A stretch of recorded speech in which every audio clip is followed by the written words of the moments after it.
Okay, welcome back. This is part 2. So I do want us to spend a little bit of time just brightening and making this a little bit more contrasty.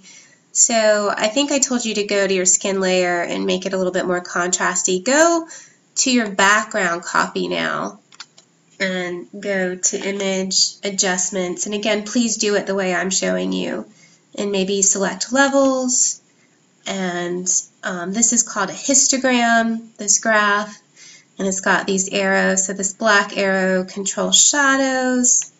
This middle gray arrow controls midtones, which I don't think I need. And then your white arrow here controls highlights. So you might want to play around with, you might just really want to play with this one just to make it a little bit darker. There. Okay.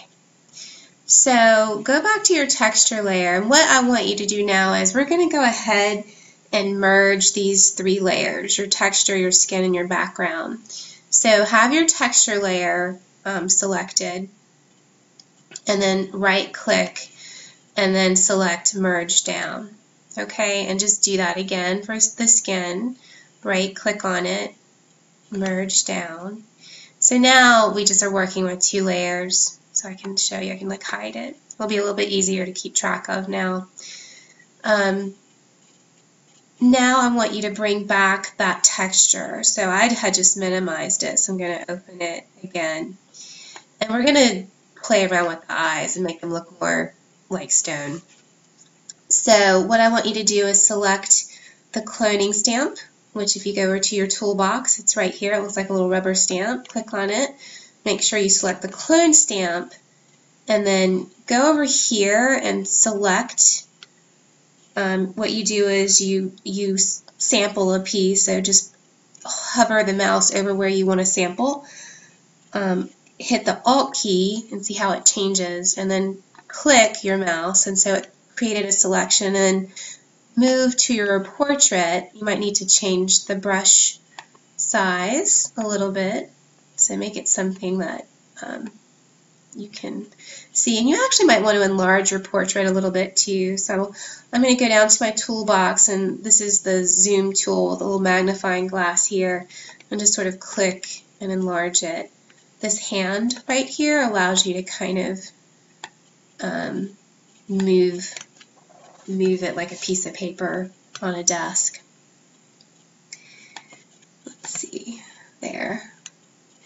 And then I'm going to go back to my clone stamp. Yeah, there we go. And then I'm just going to click around my eye, okay? And actually I might make it a little bit smaller. I know it looks a little pixelated, but we'll do something to fix that. And grab my hand. I'm going to do the other eye. And grab the clone tool. Again, you might want to try selecting different areas. So I'm going to come over here. Alt. And I'm going to move back into my portrait.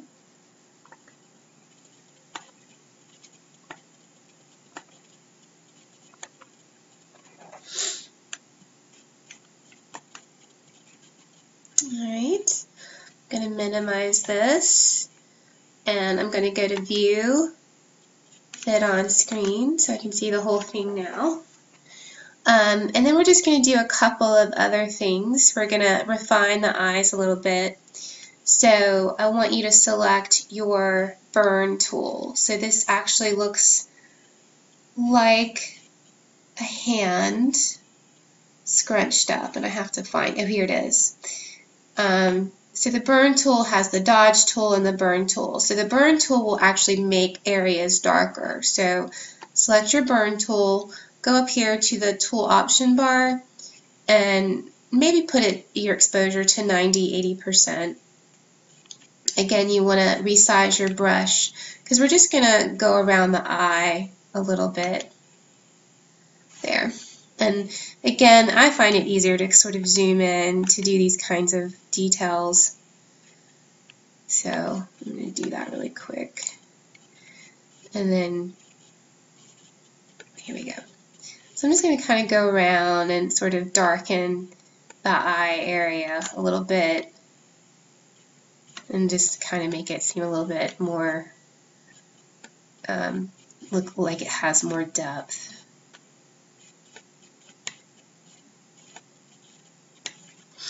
And then I actually might take my clone stamp and select some of the texture from actually off my skin and kind of dabble it on there as well because it's a little light. I might do my dodge tool as well, like where the shadows, oops, didn't mean to do that. Step backwards. So I'm going to select the burn tool, and I might kind of go over some areas like my shadow areas and sort of make them a little bit darker and sort of bring out the contours of my face.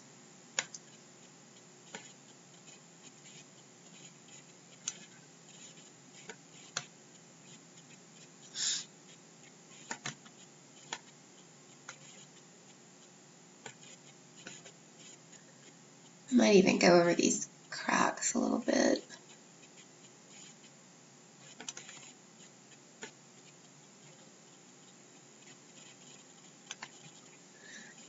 And this looks really, I'm sorry, this looks really pixelated.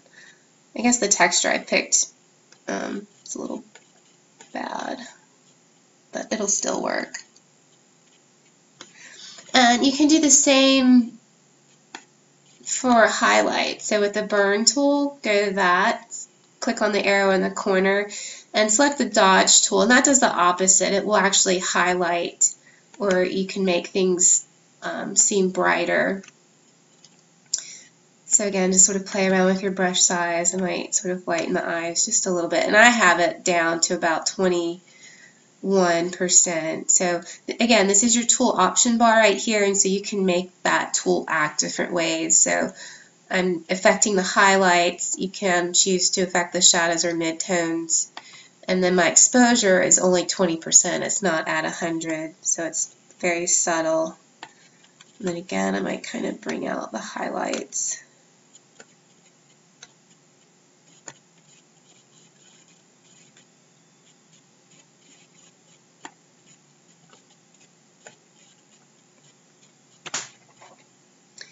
And then I kind of go back and forth. I might go back to the dodge tool and, you know, take some time to work on this.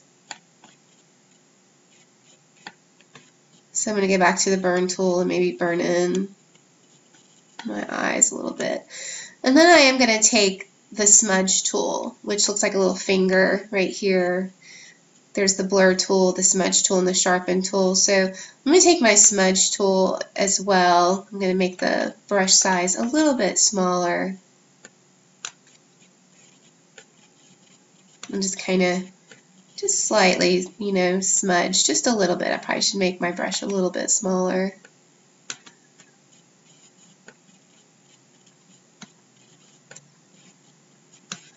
All right, and let's look at it. So I'm going to go to View, Fit on Screen. All right, doesn't look so bad. And now we're going to add a couple of filters just to kind of make this blend in better. So make sure you're on your background copy and go to Filter, and we're going to select Noise, and we're just going to add a little bit of noise. So again, you can sort of bring your thumb, you know, this menu out and just kind of increase the amount. Oops, that's a little too much.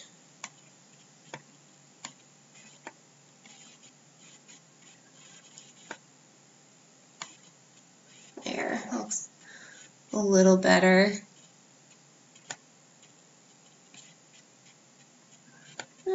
Maybe I should do it here. There, a little bit more subtle. You might need to view the amount by just typing in. And then hit OK.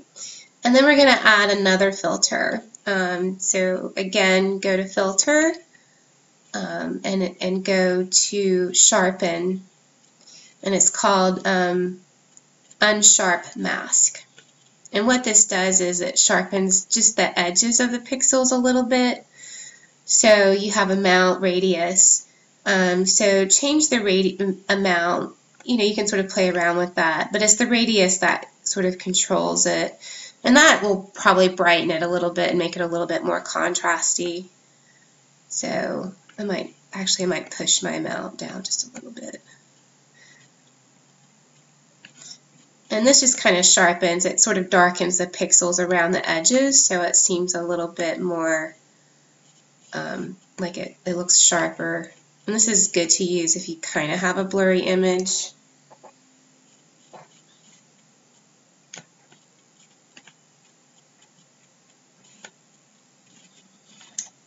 Alright, and hit OK. And then again, it's sort of your taste on how you want it to look. And then one last thing I might do is add just a little bit of color. So go to Image, Adjustments, and select Photo Filter. And you can see it already changed. This is a warming filter. If you click on the arrow next to it, you have all these different colors. So I might even try a blue. I'm going to try blue. And maybe not do so much, just make it more subtle. I like the warming better. I'm going to go back to that.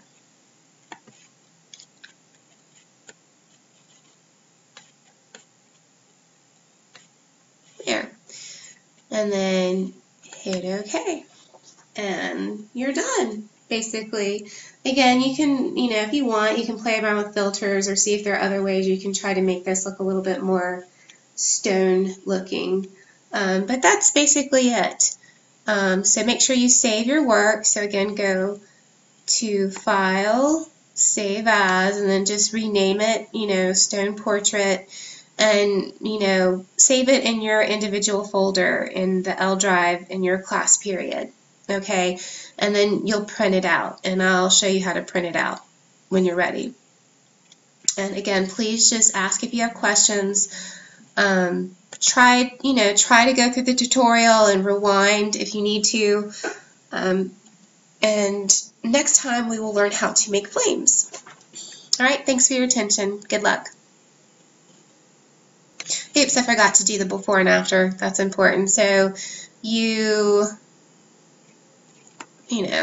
this is what you started with, and then this is what you ended up with.